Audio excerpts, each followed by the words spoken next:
Welcome to 9 vibes.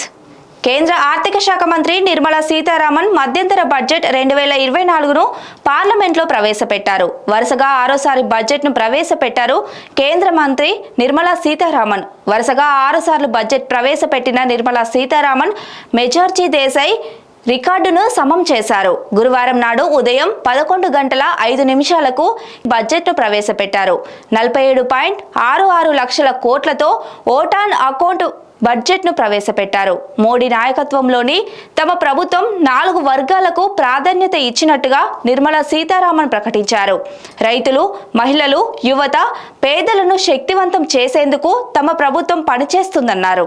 2047 నాటికి పేదరికాన్ని పారదోలాలనే లక్ష్యంతో ముందుకు సాగుతున్నట్లుగా కేంద్ర మంత్రి చెప్పారు. దేశంలోని 4 కోట్ల మంది రైతులకు ఫసల్ బీమా యోజన కింద పంటల బీమా అందించిన విషయాన్ని కేంద్ర మంత్రి గుర్తు చేశారు.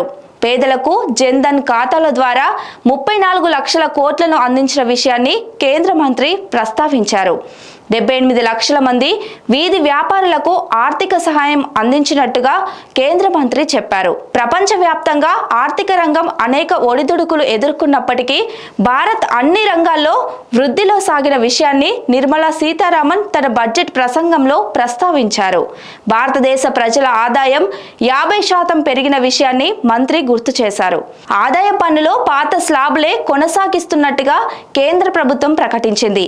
ప్రతి ఏటా 7 లక్షల వరకు ఆదాయం ఉన్నవారికి ఆదాయ పన్ను ఉండదు. గత ఆర్థిక సంవత్సరం కూడా ఇదే విధంగా ఉంది. అయితే కొత్త పన్ను విధానం అమలు చేస్తామని కేంద్ర మంత్రి నిర్మలా సీతారామన్ ప్రకటించారు. టూరిజంపై కేంద్ర ప్రభుత్వం ఫోకస్ పెట్టింది. లక్షద్వీప్లపై భారీగా పెట్టుబడులను పెట్టేందుకు కేంద్ర ఆర్థిక శాఖ మంత్రి నిర్మలా సీతారామన్ వివరించారు. పర్యాటక రంగాన్ని అభివృద్ధి చేయడంతో ఉపాధి కూడా లభిస్తుందని కేంద్ర మంత్రి అభిప్రాయపడ్డారు. భారత్, మాల్దీవుల మధ్య దౌత్యపరమైన ఇబ్బందులు తలెత్తిన విషయం తెలిసిందే. దీంతో భారత్ నుండి మాల్దీవులకు పర్యాటకుల సంఖ్య గణనీయంగా తగ్గింది. వచ్చే 5 ఏళ్లలో 2 కోట్ల ఇళ్ల నిర్మాణం, వచ్చే 5 ఏళ్ల కాలంలో ప్రధానమంత్రి ఆవాస్ యోజన పథకం కింద 2 కోట్ల ఇళ్లను నిర్మించాలని కేంద్రం నిర్ణయం తీసుకుంది. ఈ విషయాన్ని నిర్మలా సీతారామన్ ప్రకటించారు. మరోవైపు రూఫ్ టాప్ సోలార్ పాలసీ కింద 1 కోటి ఇళ్లకు 300 యూనిట్ల వరకు ఉచిత విద్యుత్ అందించనున్నారు. ఆరోగ్య భద్రత, 9 నుండి 18 ఏళ్ల బాలికలు సర్వైకల్ క్యాన్సర్ బారిన పడకుండా చర్యలు తీసుకుంటున్నట్లుగా కేంద్ర మంత్రి నిర్మలా సీతారామన్ ప్రకటించారు. ఆశా, అంగన్వాడీ కార్యకర్తలు, హెల్పర్లకు ఆయుష్మాన్ పథకాన్ని వర్తించనున్నట్లుగా కేంద్రం తెలిపింది. జీడీపీపై ఫోకస్. గత 10 ఏళ్లలో 250 మిలియన్ల ప్రజలను పేదరికం నుండి బయటకు తీసుకువచ్చినట్లుగా చెప్పారు. ద్రవ్యోల్బణం తగ్గడమే కాకుండా ఆర్థిక వృద్ధి వేగాన్ని అందుకుంటున్నట్టుగా కేంద్రం అభిప్రాయపడింది. 2047 నాటికి పెట్టుకున్న లక్ష్యాల సాధన కోసం ముందుకు సాగుతున్నట్టుగా కేంద్ర మంత్రి నిర్మలా సీతారామన్ ప్రకటించారు. పలు రంగాలకు కేటాయింపులు.